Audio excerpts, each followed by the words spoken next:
Trust underpins every digital identity system, from biometrics to governance.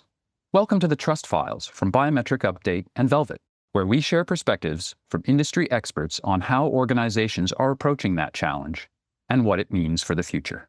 Let's have an honest conversation about digital identity, because the way that it's being presented just does not add up. On the surface, we hear the same talking points over and over again: disinformation, safety, stopping fraud, protecting children. And sure, the internet's messier than it used to be. It's certainly harder to tell what's real. That part's not imaginary. But that's not what digital identity is being built for. Because when policymakers talk about it honestly, digital ID is not being framed as a narrow online tool. It's being described as a system that controls access to jobs, housing, banking, healthcare, basic services, and speech itself. Those are two completely different things. You don't solve online problems by redesigning how people are allowed to live their lives. And digital ID isn't going to fix the problems it's sold as a solution for anyway. A number of people will always do bad things. Locks get picked, passwords get cracked, biometrics get spoofed. There's always a workaround. That part never changes. What does change, however, is how everyone's going to get treated in a system of digital identity.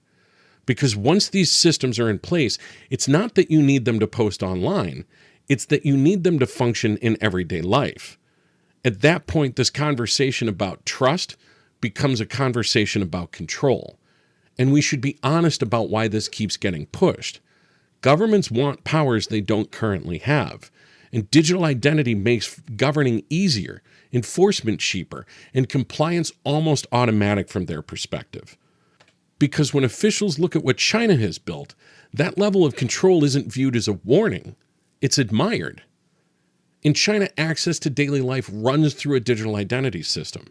Step out of line, act against the interests of the state, and you don't disappear, you just get shut off. Work, travel, housing, basic participation, gone. And that's the exact model that's openly being discussed in the West. Digital identity isn't being framed as an online safety tool. When they actually talk about how they intend on using it, they describe it as a gateway to work, housing, banking, healthcare, and basic services, just like China.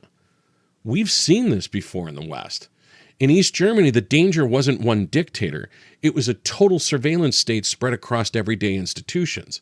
Police, regulators, local officials, all operating inside a system where people didn't need to be arrested to be controlled. They just needed to believe that they were being watched. The system that's being proposed today would have made the East German Stasi jealous.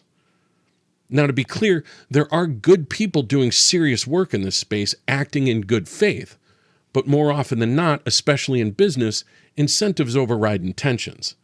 When government power, compliance pressure, platform liability, and profit all point in the same direction, that direction gets pushed as inevitable, even if it doesn't solve the problem it's sold as solving.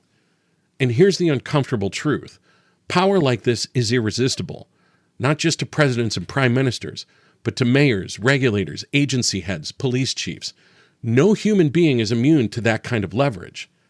Absolute power corrupts absolutely isn't a cliche, it's a warning. It's funny to me because I remember as a kid being told that this is what our enemies did. Total surveillance, control through fear, lives run through the state. We used that as justification to build weapons that could destroy humanity. So what exactly are we doing now?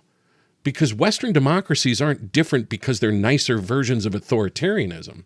They're different because we don't allow systems like this to take hold at all. Because we know that once they do, there isn't much of a conversation left to have. This has been the Trust Files from Biometric Update, produced in collaboration with Velvet. The series brings together perspectives from across the digital identity ecosystem, and we're keen to hear from others shaping the future of digital trust. To have your say, get in touch with Andy at velvetpr.biz.